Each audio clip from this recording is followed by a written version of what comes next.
Hey, Hey, it's Friday at 4. happy Yay, we made Friday. it. We made it through another week, folks. We did it. And welcome to the Back Catalog Listening Party, where we invite different guest musicians to talk about old albums and hang out with us for a little bit and answer your questions.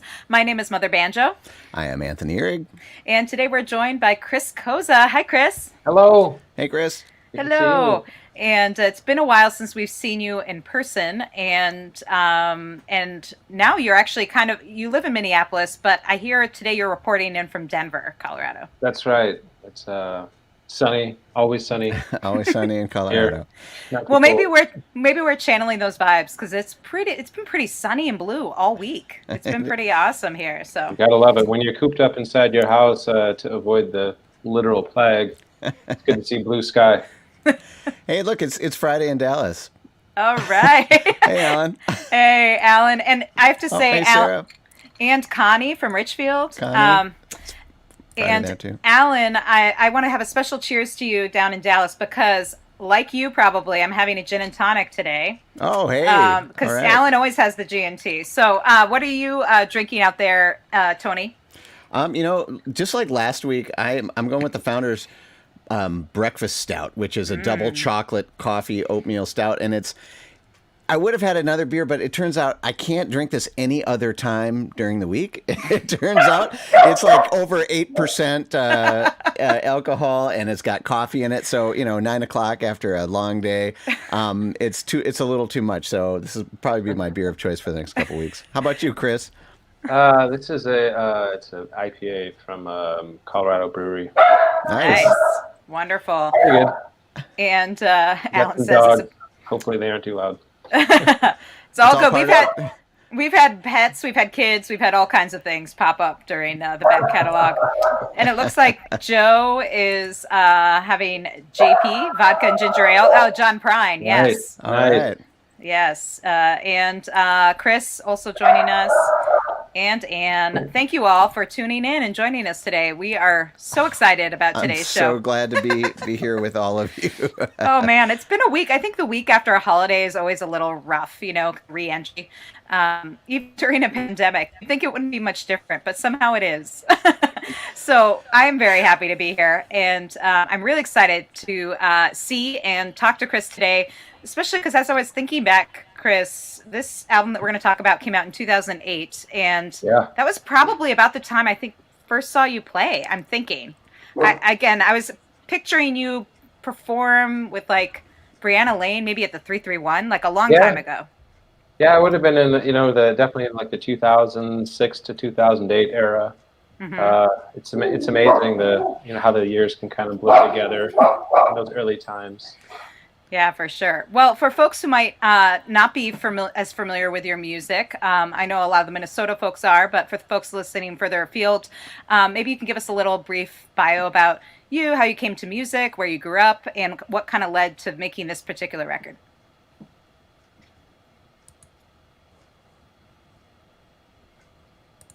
Oh, did we lose it? Oh, I think we're just maybe on a little dog break. Yeah, sorry, there was a UPS truck out front. I love That it. moment that you were setting up that I love it. hopefully. You can't. Yeah, well, it's live. It's a live streaming here, and These are our lives now. Yeah, no kidding. It's probably gone in just a second. Hold on. Okay.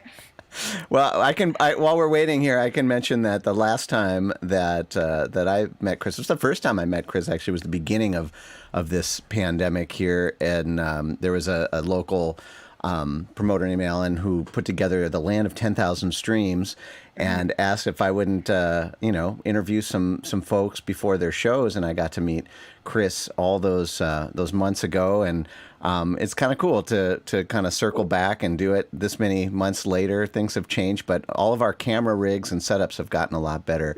Well, yours has. Mine is. I think it looks great. I didn't think it would last so long, so I'm like, I'm not going to buy all that stuff. I'm like, next week I'm going to buy all that stuff. By the way, Sarah says, Chris, you should introduce those barking dogs. So maybe you Yeah, should, since they're part of the show today. Yes. This is Murphy. He's a pandemic pup. He's so cute. He's a schnoodle. Oh, Hi. Hi, Murphy. Oh, Murphy. And Arlo. This is Arlo, original Schnauzer. Oh, nice. Oh, He's nice. the one who's a real guard dog.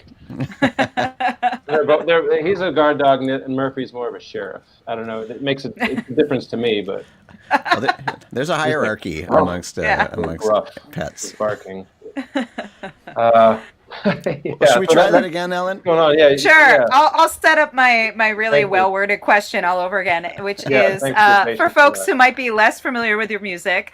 Tell us a little bit about kind of where you grew up, what kind of brought you to music and making maybe this record.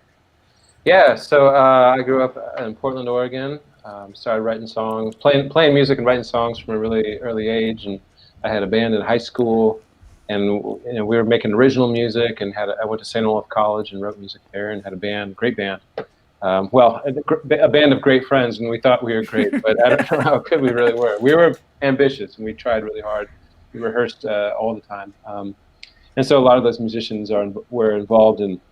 Are still involved in the music that I make today, and especially on the Dark Delirious Morning, this album that we're talking about. Those core people from that era are involved in the making of that album, and so that was probably the second time that I had spent in a real recording studio. It was down at Pachyderm in Cannon Falls. So that is a real studio. yeah, it was great. I mean, the mansion was a little bit in I would say it was in charming disrepair.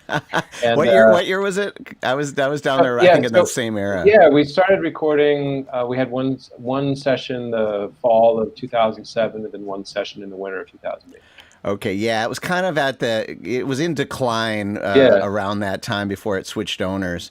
Yeah. But it's still, for those who don't know, this is an iconic studio where bands like Nirvana recorded albums, and Live did a huge album there in the 90s. And it's a big kind of destination studio where you can... Mm-hmm. So did you sleep over? Did you and the whole band? Man. We slept over there. It was freezing in the house, and but we didn't care. We had a great time. We just felt really honored, and we were, definitely in over our heads being at such a nice studio. But we really wanted to have that experience, and the studio itself was beautiful, and so much really well-maintained gear there, and people who knew how to use it. Excellent. Well, let's dig into this record. We're really excited to go back and visit this album again. And the first song that you picked out to talk about was Straight to Video. Is there anything you want to say about this before we dig in? I wrote this song when I was out in New York during the summer of 2007. It was the first time I really, back when MySpace was really big. And so I got so many listens on MySpace, and I was sure that it was going to launch me somewhere. But it's a fun tune. Right on. All right, well, this is Chris Koza, Straight to Video on the Back Catalog Listening Party.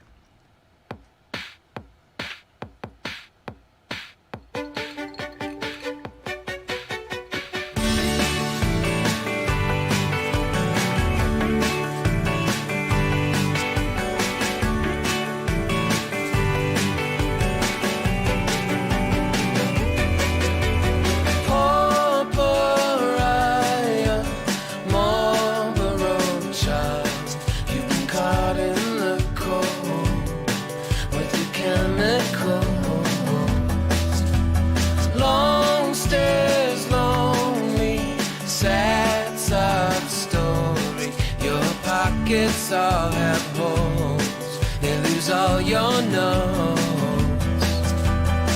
No one that got away hasn't come any closer to not getting away. The words you wished you used were someone else's servant, someone else's cure. Mad marauding, calico kids, you stripped the skeleton for the highest bid.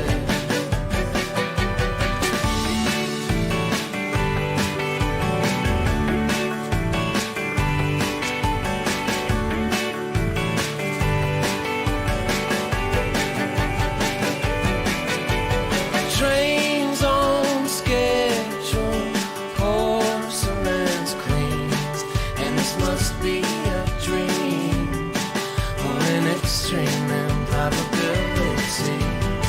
Now, moment things were good is when you knew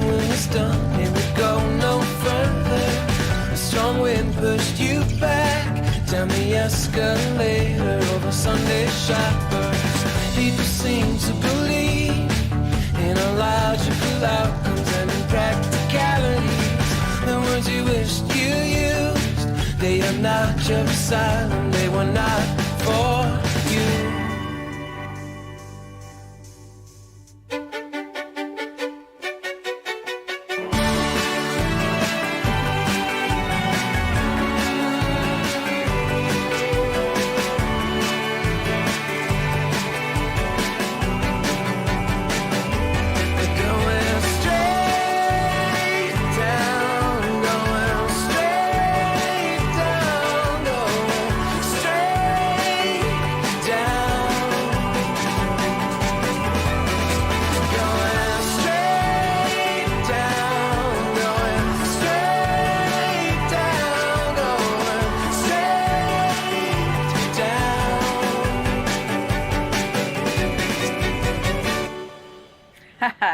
Chris Koza here on the back catalog listening Nice. party with straight to video from his 2008 release, The Dark Delirious Morning. Chris is joining us today from Denver to talk about this record, and that song seems like the perfect sunny beginning to a weekend. I don't know. Yeah, and it sounded great. I mean, the production is fantastic. Was it? Were you involved with that? Did you bring someone in for the production? Yeah, so I worked with a couple of engineers at Pachyderm named Joseph Logston and Paul Marino. Nice. Paul Marino did the mix also. But the violins, those were recorded out in Nashville by a player named, I think, David Davidson. And at the end of the track there, actually all throughout, you can hear Haley Bonner singing that's not her name anymore. You can hear Haley. Haley, yeah. Yeah, you can hear Haley singing all the harmony, the beautiful harmony vocals. And so I did the string arrangements on there and kind of played a lot of the stuff. And Luke Anderson, a longtime drummer and a good friend of mine, did all the V drum stuff and the acoustic drums. And Pete Sieve did some guitar stuff on there. And yeah, it's there was so much stuff. Yeah, there you can see Linnea Moan. She's in Rogue Valley, and she toured with my solo band for a long time. And Luke Anderson crouching down like he's the catcher of the band with a baseball picture. We got Peter Sieve with all the birds on his sweater. Joey Cantor, who definitely played a lot of keys all over this album. And then there's me. Nice. Yeah, that's you on the right, just so folks know, with the glasses. And that song, it's interesting because, again, I think of that song as being such a sunny song, but of course it kicks off the album, The Dark Delirious Morning. Oh, sure. Tell us a little bit about the record. Was this like, did you have like a concept for this, or were these just the songs you were playing at the time? Because I know often you have thematic albums. Yeah, well, this one, it was more of a theme that seemed to tie together the songs kind of after the fact, more so than at the beginning. Like it didn't have as strong of a concept initially as I think most of my other albums do. But it just it fit, it fit with the whole sense of the idea of delirious doesn't necessarily have to be a terrible thing. Maybe it's a little bit uncomfortable and unnerving, but it can also be surprisingly spectacular. I was going to say, The Dark Delirious Morning to me just sounds like every day during the pandemic. Yeah, right. Especially since morning with whole year. Fine. Exactly. We got some nice comments here. Stephanie was mentioning she heard her pup heard the music and woke up from her nap. She's known my music for a long time, way before Dark Delirious Morning came out. Awesome. And then Alan saying he's loving the lyrics, and the other Alan from Texas also enjoying the music. So awesome. Sounding really, really great. Yeah, thanks you folks for chiming in. If you have questions for Chris, he's here. We're here. Feel free to put it in the live chat, and you can answer all those burning questions. Yeah. And this album is one that you still have available, right, in physical form? I do. I have like 50 CDs left, something like that. Ooh, so not Limited that many. Supply. Yeah, I guess not that many. So you can help clear those out of his house and make way for the next Chris Koza record. Again, you can get that from his website because the holidays coming up. Yeah, and there's one of 50 could be yours. And I just put the link in the comments. So is this up coming right from your house? Can they get a signature on it? Yeah, I'm happy to sign it. Just let me know when you buy it if you want it signed. There you go. You know, get your Christmas shopping done early here on the back catalog listening party. That's right. And so you said that you all recorded this together, like you were hanging out in the studio making the record. And you know, Tony had asked a little bit about sort of the production thing. Were a lot of these songs ones that were fully formed when you came into the studio, or were these ones that you really kind of worked as a band to form for the record? Well, I'd say it was kind of a mix. Some of the songs I had written parts for the other musicians, demoed them out pretty extensively. But there was also songs that we had just been playing live even a year or two before that we had come up, you know, kind of gelled together in terms of the style and the arrangement. And the one thing about recording in the studio is, like, I haven't really made an album like that in a while. You know, it's so piecemeal now. You get in, you just be efficient. You get in that studio and you're like, okay, we got 1 day in here, 2 days. We need to do everything we can, and then we'll just do the rest at our little studios. This was not like that. This was like, we got, you know, we only had 4 days, but still, we were like, everyone was there all the time. We were just like hanging out in the room together. Even if one person was doing something in the room, everyone was just kind of there, and there was that energy. It was kind of some pressure sometimes, and you know, you feel like you're wasting time, but at the same time, I don't know. There's something so inspiring about having all that downtime. And when somebody else is working and you're just hanging. Yeah, but those connections, I think, outside of the studio time, kind of play into the connections that you make while you're actually recording, the little adventures that you have out in the, by the stream in the, or whatever it is at Pachyderm. Well, at Pachyderm, they had a swimming pool and a sauna, and the swimming pool was cold. But the sauna was very hot. When we were there, the swimming pool was empty with a dead rat in it. So. Oh, well, I guess we were there at different times then. Yeah. Because the rat was still alive. But we had one night we had some friends down there, and we just hung out. We went swimming and then went in the sauna. But the lights didn't work down there. So it was so dark. I mean, whatever. It was a great experience. Yeah, I'm not trying to shame anything at all. Oh no, but I think it's so funny though that you were talking about the cold pool and the no lights, and then Tony mentioned the dead rat. But this is a prestigious studio, folks. Yeah, and for anybody who was wondering, it's been turned around. It's been revamped, and so this it was just a downtime between owners.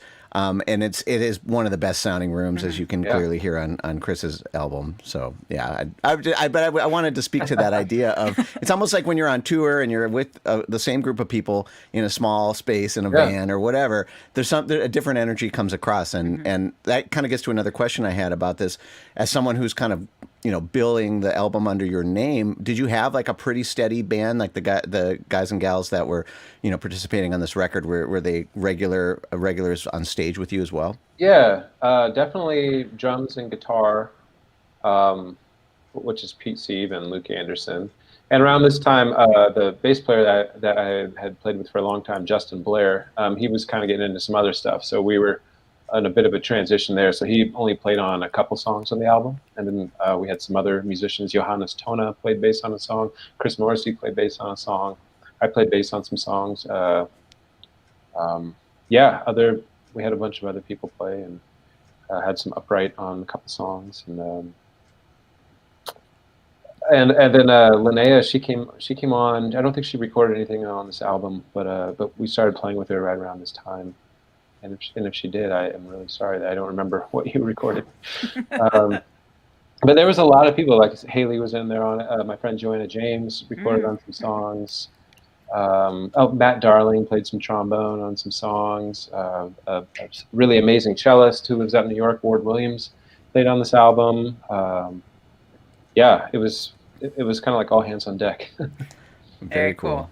Well, let's dig into more songs on the record, because I'm really needing this music today. So, and I've been listening to this album the other day, Chris. I take walks around Lake Nokomis almost every day with my 1.5-year-old, and I was listening to, it was again sunny, beautiful day around sunset, listening to this record, and it wasn't the morning, but it it felt so perfect. It hit every note. So I've been excited to talk about these songs with you. So the next one we have is Shallow Seas, and this is one of the ones actually that caught my attention. I was cool. listening on my phone, on my earbuds, and then I was like, oh, what's the name of this song again? And I had to like go back to my phone. So is there anything you want to say about this song before we dig in? Shallow Seas. This might be my favorite song from this album. It's just really cool and quirky. I was listening to a lot of Rufus Wainwright and kind of appreciated the way that he like poses. He incorporated like electronic textures with orchestral textures and singer-songwritery textures. And so I think this song kind of takes a nod from some of the work that he has done. Excellent. This is Chris Koza and Shallow Seas on the Back Catalog Listening Party.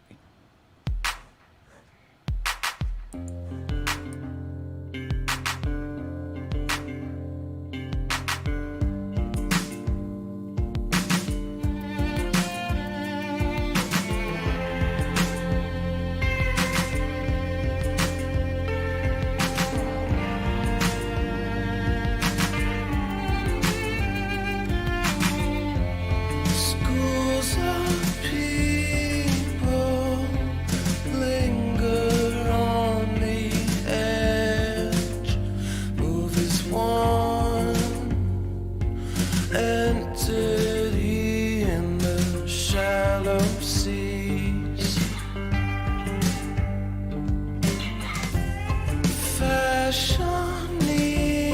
Fashionistas shimmer in the reef. Mannequins come to life from behind the glass. Don't believe your eyes.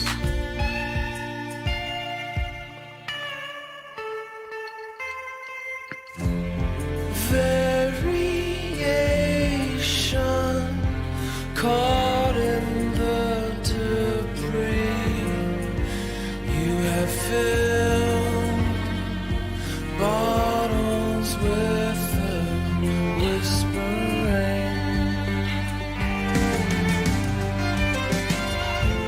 Soak your hands in light, unperfected disguise. Don't believe your eyes.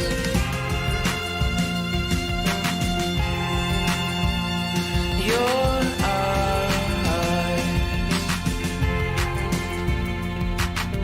You can look however you want. There's some to your bronze. You can dress like a ball. You can dance like a freak. You can stay up for days. You can sleep until 3. Wear your shoes on the bed. You can answer your phone in a curious pose. Burn all of your clothes. Forget who I am. You can cheat, you can lie. Steal all that I have. You can be exactly who you've had in mind. I would be a fisherman. I would find you in the open world. It would be so ordinary.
Love the ominous strings at the end of that. Shallow Seas, Yeah, Chris Koza from very his nice. 2008 release, The Dark Delirious Morning, here in the back catalog listening party.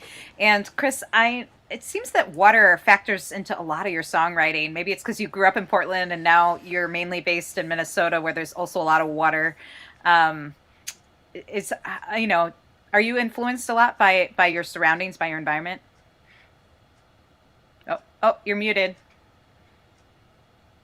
Thank you. Yeah, I would love to live on the Pacific Coast someday. I love the water. I just love. I don't know. It sounds so trite, really, but I definitely am influenced by water and find it to be a powerful, inspiring metaphor in my writing, but also just as a thing that you can access. I like swimming, boating, fishing. I like that stuff. One thing that stood out to me in all the songs that I was listening to from this record is the complexity of some of these arrangements and the chord changes and structure. I come from the world of, three chords and the truth, Right, yeah. a lot of major chords. But I mean, like some really, really interesting ideas musically. And I'm just curious about your kind of musical training, your background. Did you go to school for that? Was it something that you learned on your own? What kind of Like influences in that? terms of arranging and chord Yeah, progressions and stuff. yeah. Well, at St. Olaf, I did study music theory for a little while and ear training. And when I was writing music, even from the beginning, I wanted to. The counterculture in me wanted to stray away from the three chords and the truth, because I knew that would always be there for me. And now I do a lot more of that than I did before.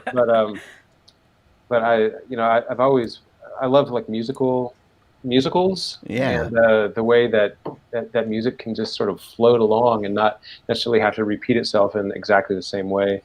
And so I really like to think about chord changes and then just like key changes, like changing the key center as a song moves along. I listened a lot to Elliott Smith and the Beatles for a while, and they do a lot of passing chords and interesting intervals in their songwriting. And so I think some of that just factored in. And yeah, I love something that gives you a little something to chew on. Maybe the first listen, it sounds real like nice and easy, but then you listen to it again, you're like, huh. It's going to take a little bit of work if I have to try to learn it. That's exactly what happened to me as I've listened to these songs over and over again. Like there's another layer I'm peeling back. Another layer I'm peeling back, and I really appreciate that. Well, thanks for noticing that, Tony. Yeah, I agree with that. And I was actually wondering, do you, most people know of you as a guitarist, but you mentioned a few other instruments that you played on this record. Do you write everything on the guitar, or do you have other instruments you use to sort of break things up? I write on the piano sometimes too, and those are the two things I would write on. I like writing. I think that they produce a little bit of a different song. The piano can it's just the way it's set up is different. So I think that, and that was the instrument I grew up playing before I switched to guitar. So it feels a little bit more like home in terms of a creative instrument, like an extension of whatever I'm thinking or where I want to go. And the guitar is more like, I feel like I'm a little bit more bound by a handful of chords that I tend to play every time I sit down. Well, if you just tuned into Back Catalog Listening Party, we're talking with Chris Koza today about his 2008 release, The Dark Delirious Morning, which is such a rich record of stuff. Do you find, are these songs that you play still live, Chris? And how are you feeling about them as you're listening to the original recording? Because if you're like me and Tony, we don't really listen to our old records. You know what I mean? Yeah. And for a lot of folks who come on this show, they're like, "Oh, I haven't listened to this record since I made it." And Right. you might even play the songs live, but that doesn't mean they're the same, right, as they are when you recorded them. So what are your thoughts as you listen to? Are you transported back to that time, or? No, definitely. Like looking at going through some photos and thinking about what songs I wanted to showcase. Definitely was transported back to a particular time when this was happening and when the songs were being written. And, I don't have a problem listening to old recordings. Of course, sometimes I wish that they would sound different, but other times I listen to it and I'm like, I can't believe that we made that. I mean, that took a lot of work, and Yeah.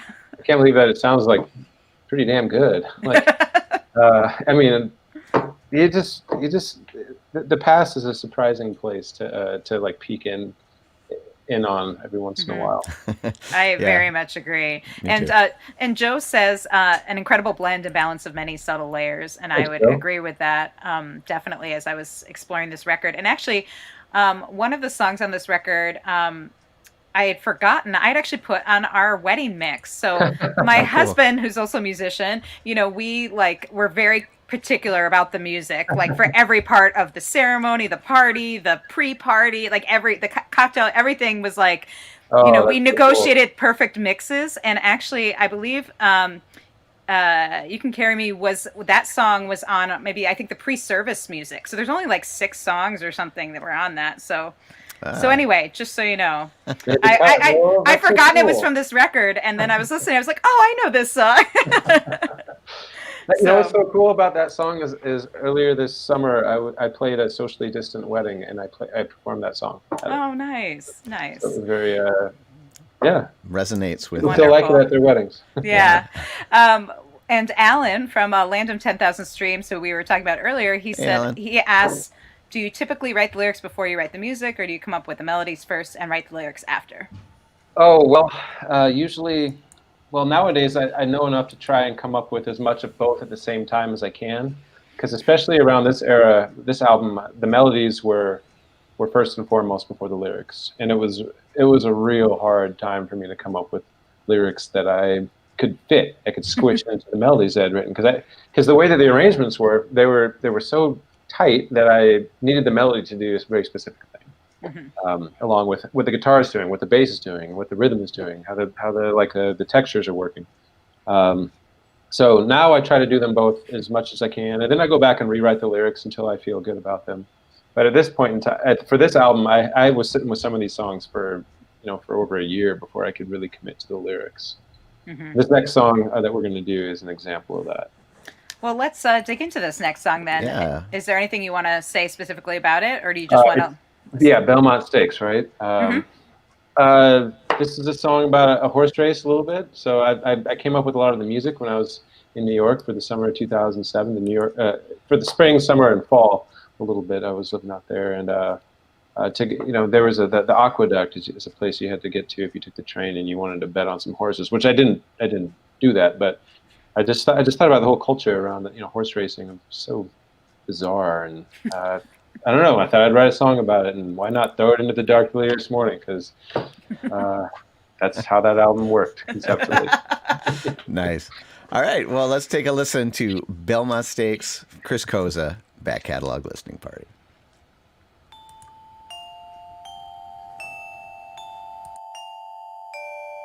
It's the day of the race, all the bets are in place. The announcer urges, take your seat, the pistol set to fire. A long winter has passed, horses gather on the grass. Stand patient while the jockeys shrink, straighten their tie. And the gunman gets the word. Nods and pulls the trigger. The little things are the right. You'll get lucky tonight.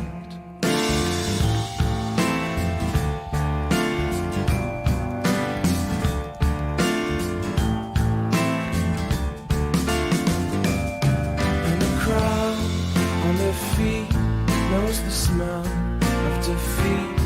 And the taste of victory is a coincident affair. Oh, they curse at their luck, a collapsing aqueduct. There's a darker horse in every heat, the more deserving play. And the last place makes a move, takes the curve and runs the backstretch through. Little things are the right, you'll get lucky tonight. Cigar smoke, bourbon broke. The antidote is real.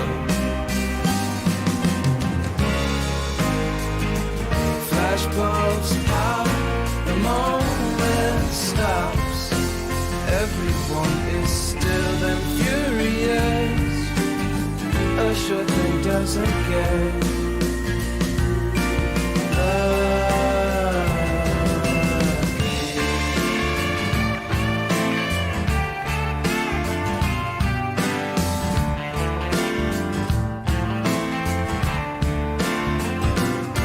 In the parking lot at the track, on the grandstand lights go black. Oh, you can't control the animals. The animals control you. Da da da da.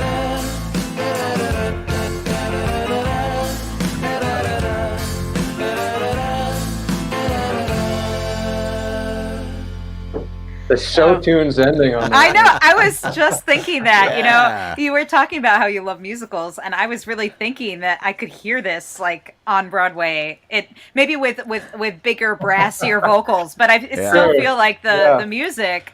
And I could hear a little George Harrison in there too, on that one.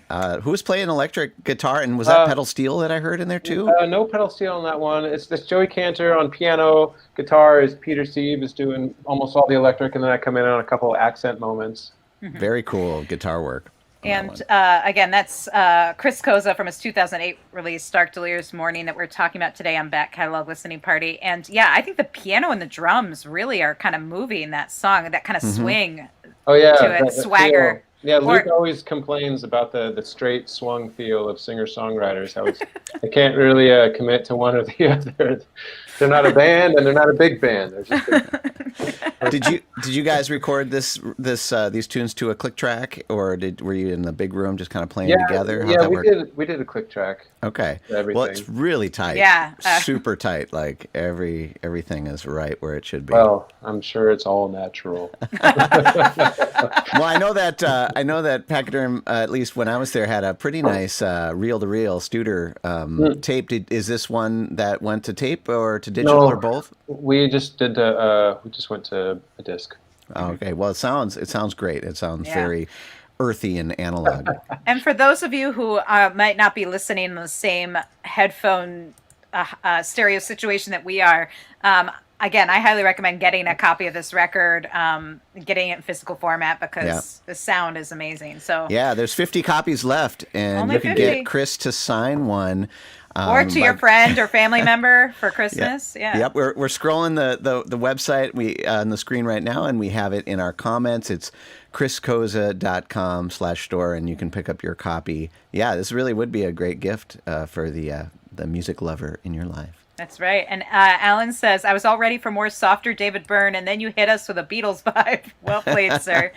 And then also Cody had asked, and this could be a loaded question. I don't know if you want to answer this in a public format, but who is your favorite bass player you've worked with?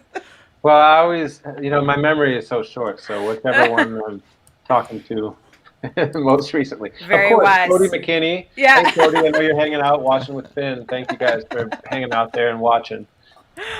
And then Stephanie says, forgot how much I love this one, those keys, the guitar work. Yeah, I very much agree. Awesome. Sounds great. Really good stuff. And I have to say, I could feel the horse. I felt like the horse, when you talk about the animals control you, and I felt like if the animals were controlling that, they were just swaggering down they're like, I'm not going to run. I'm going to swagger down to the finish. Yeah, exactly. I was actually, at the end of that song, I was realizing one of the moments that I was visualizing in my head at the end of that song is the episode of The Simpsons where they get Santa's little helper from the dog track. I'm like, the grandstand lights go black. That's like at the end when the Santa's little helper comes up to Homer and he brings it home. Yeah. Nice. It's another little detail. Not a very songwriterly detail going in. Right, but that's the kind of gem that you're going to hear on Back Catalog. Exactly. We're influenced by so many things. We get the real stuff here. It all kind of percolates. If you just joined us on Back Catalog Listening Party, and if you're new to the show, this is what we do. We listen to music, we talk about it with the musicians who recorded it, and we revisit old albums. And this has been so much fun to revisit this one that came out in 2008. Yeah, and And I want to point out this is usually around the time of the show where I remind everybody that musicians, artists like Chris, are completely sidelined right now with this pandemic. I mean, even if we wanted to play gigs, it wouldn't happen. You know, and it's really, really tough out there right now for all of us who are in this industry and related industry. Anybody's doing these kind of services, and so we asked Chris to send along his tip jar information, and he has a PayPal account and he's got a Venmo account. And if you like what you hear, and if you are interested in showing Chris how much you appreciate the music that he's putting out there and how much you want to hear more from him in the future, please put a little something. Please put a little something in his tip jar. Again, that information is both in the comments and on screen. It goes a long way to helping, you know, a little bit now, but also just that knowing that there's somebody out there that wants a little bit more. It's going to keep it going, and it's going to make 2021 all the better for all of us. yeah, Thanks so and much. Thanks. and actually, I was going to ask you about that, Chris. Has this been a fruitful time for writing? You know, because you've been at home and not gigging, or is this just been a time where you're exploring your other interests, Well, just living your life with your yeah, dogs? well, yeah, that's happening too. But it really has been all of those things in little kind of microcosms. So when everything first shut down, it was like a real state of panic for a little while. I didn't feel like particularly creative, although I knew that I had plenty of stuff to try and finish and move forward. So spent time on that. And then as the summer kind of opened up a little bit and people were doing shows in their backyards and front yards and, you know, lakeside, like all those little outdoor things, I felt very fortunate because I got called on to do some of those and some other socially distant things, and that felt really good. I realized how much I missed performing and how much that tells me physically who I am as a person. And then again, I wasn't doing a lot of writing either, and I still can't say that I've been doing a lot of writing. I have a lot of stuff that I need to finish still. A lot of different projects that I've left in various states of neglect that I'm going to use this winter to really turn inward and focus on. And now's the time. Excellent. Yeah, for sure. And Bobby says, do we get to make requests? Well, you know, usually we have to have the songs ready to go, but but maybe, I don't know if there's something you want to talk about with that song. Salt, I love that song. Yeah. Yeah, that was a song. It's about being in Portland, Oregon, and like walking down the street at night and just how everything is. So that was a true Dark Delirious song. And that was my favorite time of day, is when everybody else was asleep and, you know, everybody else was on their way home. It was like the few people that were moseying about in the off hours, not getting into trouble, but just like their mind was wandering, and I would, you know, when I would wander physically, my mind would wander too. And this song was just really about kind of a strange moment of realizing that you're seeking to be in something, in the middle of something, and suddenly you realize that you are, and maybe you have been for a while, but just haven't had your eyes open to see it. Excellent. I wish I had the song queued up, but that's Bobby. But when you mentioned that story, it made me think a bit of the album cover. You said walking down the street in Portland, and I just want to put that up there and ask if that was related to what you were just talking about. Well, that was a photo that I saw in a friend's house, and it just I saw it and I was like, hey, I know this is weird, but can I use that photo for an album cover? I know it's hard to see and it can't really tell what it is, but it speaks to me. Like, it fits the title. And it's got a little Zen Arcade vibe going. I don't know if you're a Husker Du fan, but when I first saw it, I was like, oh, I wonder if that's related. And Bobby says, I'll cue it up at home after. And that's a great solution. And we'll also, we'll share the track on the Back Catalog Listening Party Facebook page, so folks want to check it out. And of course, the best way is to buy the record, one of those 50 copies left for Chris Koza. But we'll try and squeeze in as many other songs as we can before we go today. And this next song we have queued up is With or Without. Is there anything you want to say before we dig in? No, this is Matt Darling on trombone at the end of this tune, and just a lot of wonderful chaos throughout. Awesome. With or Without from Chris Koza on the Back Catalog Listening Party.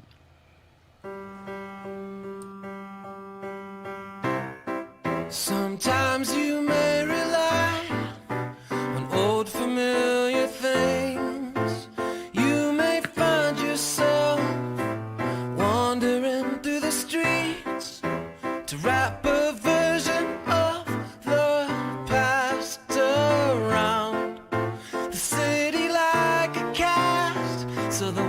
walls don't crash down.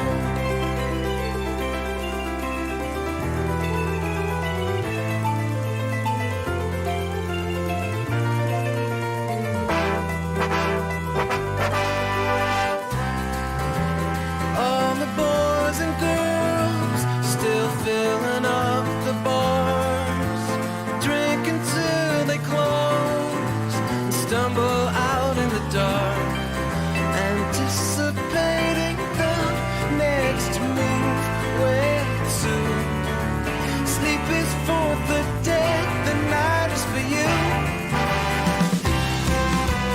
We will go on, we will get by, with or without, we will survive. We will go on, we will get by, we will survive. Industries are turning over, modern life is cold and sober. Cry, don't cry. Try, don't try.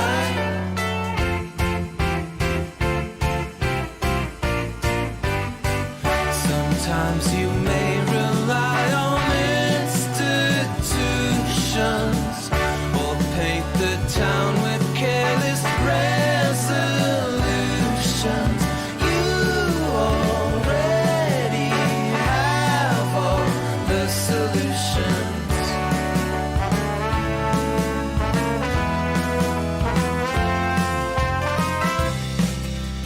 When the moment comes where you realize you've turned into something you don't recognize, and all the walls come crashing down, it's alright, it's alright.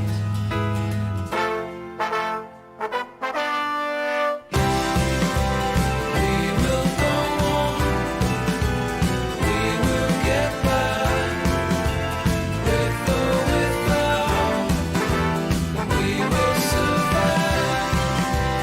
We will go on, we will get by, with or without, we will survive. We will go on, we will get by, we will survive.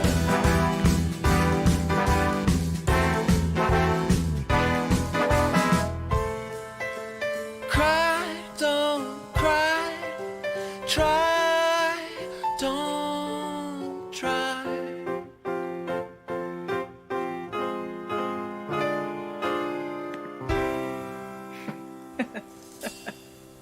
Oh, I love it. Chris Koza. So much drama. I love it. Yeah. With or without from Chris Koza's 2008 release, The Dark Delirious Morning. And I have to say, that song, perfect for now. We will survive. We're going to get through this. There's so much hope in that song. I love it. And you had posted earlier this week on Facebook with an old photo from around this time of yourself saying that wide-eyed optimist.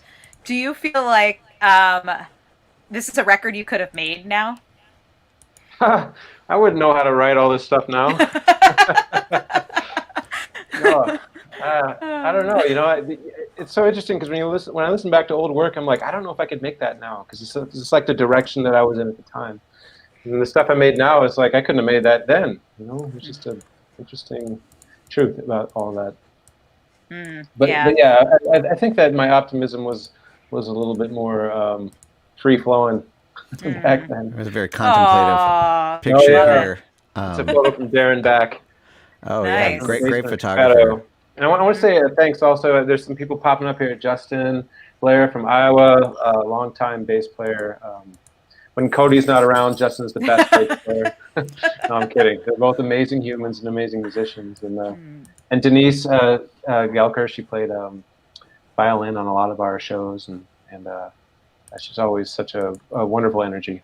Speaking of shows, you sent along some cool shots Yeah. of the was this the CD release party at First Ave? Yeah, that was Sarah Montour photography. This is a release party at First Avenue back in 2008. We were, way bigger for our britches, trying to play in that venue. And there's Denise on violin. You can see Joey on keys. Joanna James is there playing violin and singing. And I don't know what I'm doing. I look like I'm You're trying getting to into keep it. it all in. You're getting into it.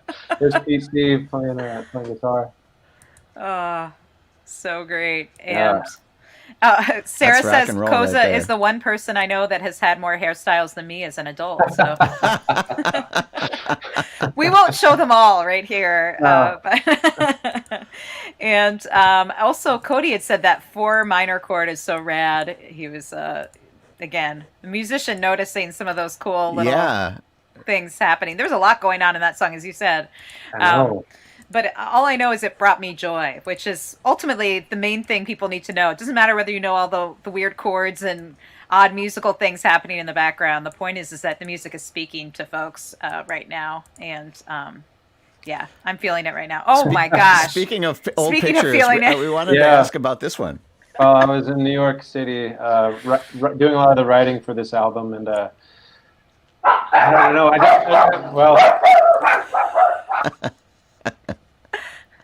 That's probably all you need to know about that. I didn't have a lot of money, and I bought some radishes at the farmer's market, and I decided that's all the money I have. I need to eat these radishes. Wow. That's real. Yes, and you can come to your own conclusions, folks. Yeah. Exactly. Oh, love it. Well, this has been so much fun. Hey, I want to revisiting this album.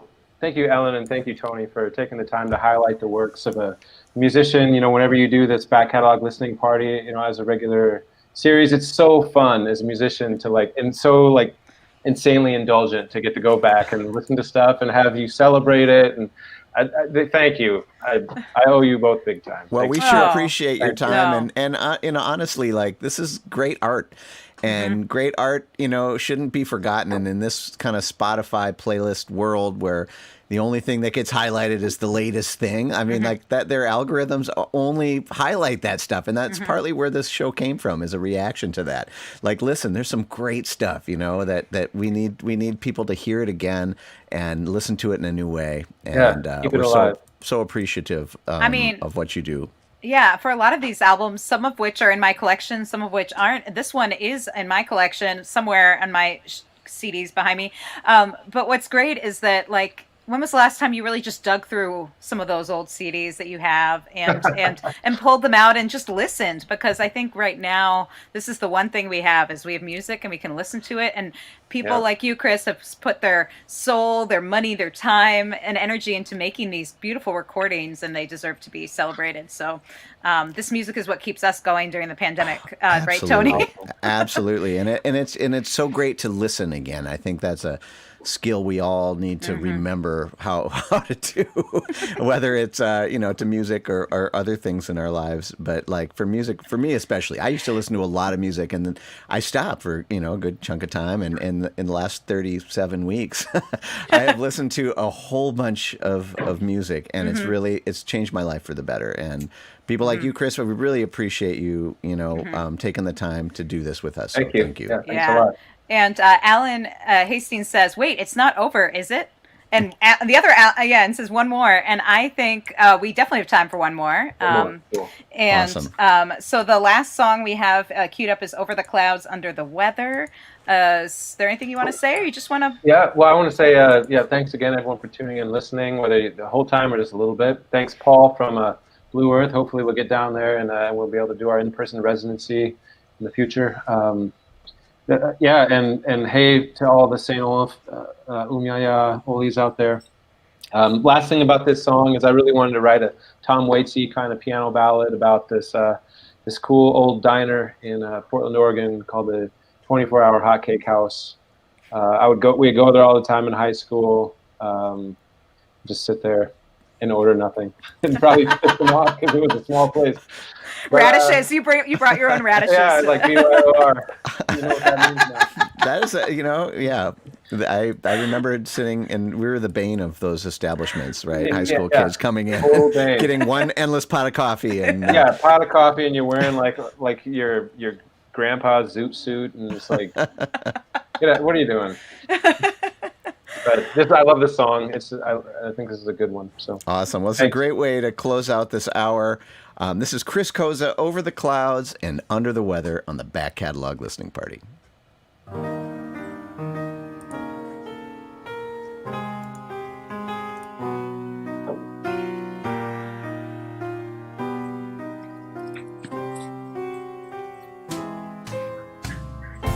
On the southeast side of town, a diner filled with tweakers and sleepers, prom queens and cheap feelers slide down into the booth.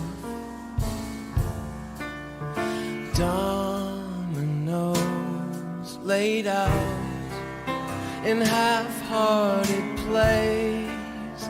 Nobody cares, nobody wins.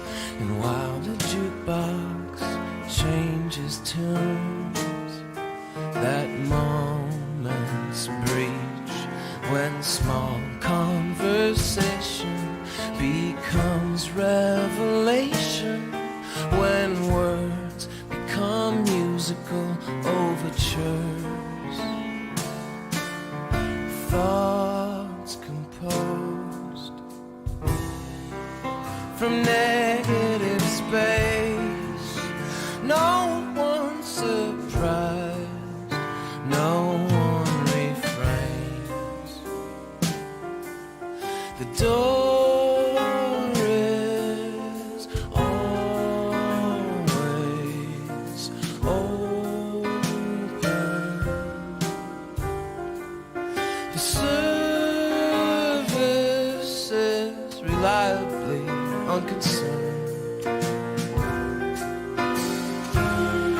Off-duty policemen looking the other way at the waitress with the Rose City lips, earning criminal tips. Dirty dishes get piled high, the griddle's full with hot cakes and hash browns. Bus boys making the rounds, things empty and fill up again.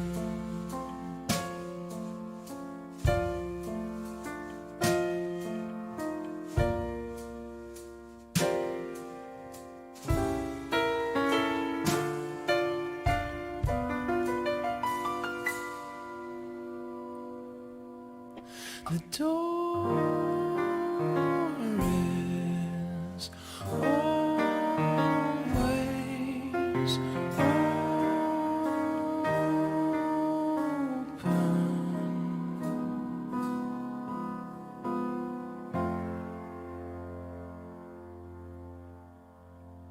Chris Koza with Over the Clouds, Under the Weather from his 2008 release, The Dark Delirious Nice. Morning, and yeah, both the Allens chiming in on that one, and yeah, great stuff. And I have to say, you said it was, you were thinking of a Tom Waits kind of vibe, and I have to say, it has that vignette feel of like painting a picture of a scene. But I have to say, your voice is way too pretty on that to really be channeling Tom Waits.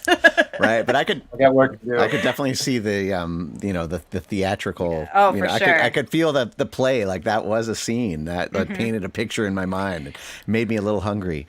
Yeah, exactly. I'm thinking pancakes and hash browns too now. Yeah, it really did. I thought of Mickey's Diner or hotcakes. Second Street, and I was like, well, but that's what good art does. Exactly. And this song, like some of the others we heard, you mentioned that you're a big fan of musicals, and I wonder, will we see a Chris Koza musical somewhere down the road? Because Yeah, I definitely could hear that, and you're obviously a fan, so.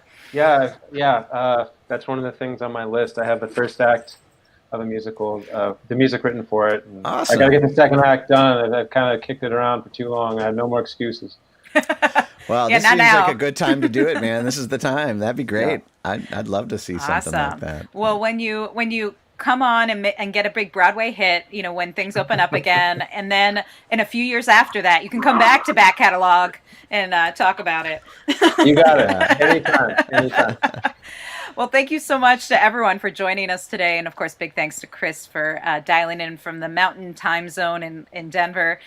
This has been such a treat. And all of you out there, you make this happen. We do this for ourselves, but for you. It's the community that makes this special, and the comments and the conversation. We especially want to thank the Patreon supporters that actually give money every month to make sure that this keeps happening. And we have a new website now and all kinds of stuff. And that's these folks: Penny, Anna, Linda, Evan, Connie, Vaughn, Alan, Chris, Alex, Becky, Galen, Peggy, Joe, Jim, and Beverly. And if you want to get in on that, you can join the Patreon crew. We actually have a holiday party coming up, a special holiday private show online. So if you want to get involved in that, do. But the main thing is support artists like Chris. Yeah. Because without them, we would have no show, and we would be very sad. Very, very sad. Yeah, and this is a tough time. So again, I say do your Christmas shopping early, folks. Go to Chris's website, pick up one of those limited edition CDs, now one of 50, and he'll be happy to sign it for you. And it fits perfectly in a stocking or other type of present. Yeah. That's right. And next, if you like what you heard, you can share this episode. It will be up on YouTube. Share it with a friend and subscribe to the channel so you can find out about future episodes. Next week, we have Suzy Roach of the Roaches. Awesome singer. We had Lucy Wainwright Roach on, a month ago. So her mother, and again, part of the famed trio that backed up Paul Simon on one of his second solo record. So awesome singer. Can't wait to chat with her next week. So. Well, thanks again to Chris Koza for being our guest today. We really Thank appreciate it, and really can't wait to connect in person again sometime Sounds good, in 2021, I hope. Yeah.